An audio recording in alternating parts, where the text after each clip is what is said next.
जहां दोस्तों आराधना के ऊपर आ चुकी है एक बहुत ही बड़ी मुसीबत, क्योंकि माधव दास ने खुद पुलिस के सामने ये कबूल कर लिया है कि आराधना ने उसकी पत्नी दामिनी का जान लिया है। इसीलिए दोस्तों अब आराधना को पुलिस ले जाने वाली है जेल। और माधव ने खुद ये भी पुलिस से बोल दिया है कि जो आराधना है वो मेरी पत्नी का जान काफी दिन से लेना चाहती थी, उसे बहुत ज्यादा वो पहले से ही परेशान कर रही थी और इसी ने दामिनी को पहाड़ी से धक्का दिया है। जी हाँ दोस्तों, हम बात कर रहे हैं दंगल टीवी का मोस्ट पॉपुलर से सफल होगी तेरी आराधना के बारे में। जहाँ दोस्तों आराधना जा चुकी है जेल, तो अब कैसे आराधना जेल से बाहर आएगी, क्या उसे फांसी की सजा हो जाएगी, हम आपको पूरी अपडेट देंगे। लेकिन छोटी सी रिक्वेस्ट है कि अगर वीडियो में नए हैं तो वीडियो को लाइक कर दीजिए और चैनल को फॉलो करना मत भूलिए।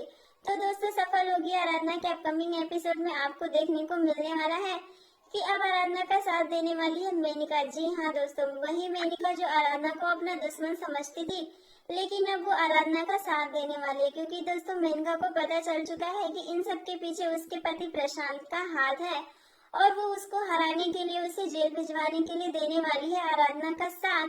क्योंकि वो पुलिस के सामने ये बताने वाली है कि जो आराधना है वो निर्दोष है, उसकी हत्या आराधना, दामिनी की हत्या आराधना ने नहीं की है, बल्कि इन सब के पीछे बहुत बड़ा गेम है और इसका साथ दिया है हमारे प्रति प्रशांत ने। और दोस्तों माधव ने पुलिस के सामने ये भी कहा है कि जो आराधना है वो मेरी प्रॉपर्टी पर अपना हक जमाना चाहती थी, इस घर की मालकिन बनना चाहती थी और इसलिए जबरदस्ती इसने मुझसे शादी भी की थी। और दामिनी वापस आ गई तो इससे बर्दाश्त नहीं हुआ, इसीलिए इसने दामिनी को जान से मारने की कोशिश की। हालांकि आराधना माधव के सामने रोती है, बिलखिताती है, गिड़गिड़ाती है, कि उसके सामने बहुत बोलती है कि उसने कुछ भी नहीं किया है, उसने दामिनी जी को नहीं मारा है।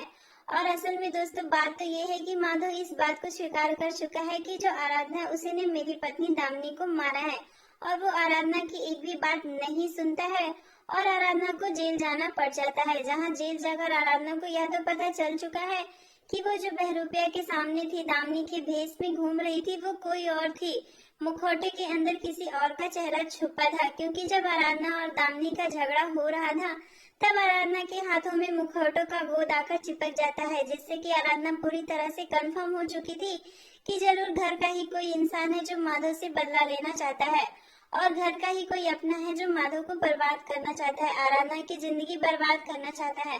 तो दोस्तों आपको क्या लगता है, इस मुखौटे के पीछे डिम्पल की बहन सिंपल है?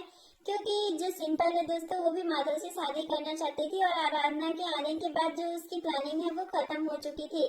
तो क्या वो इसी का बदला आराधना से ले रही है, या फिर जो दामिनी की बहन देविका बहुत ही प्लानिंग के साथ माधव के घर में एंट्री की है, उस मुखौटे के पीछे वो है? दोस्तों आपको जो भी लगता है अपनी राय हमें कमेंट सेक्शन में जरूर दीजिए और नेक्स्ट एपिसोड के लिए आप कितने एक्साइटेड हैं वो भी बताइए। मिलते हैं दोस्तों इसके नेक्स्ट एपिसोड में, तब तक के लिए इतना ही।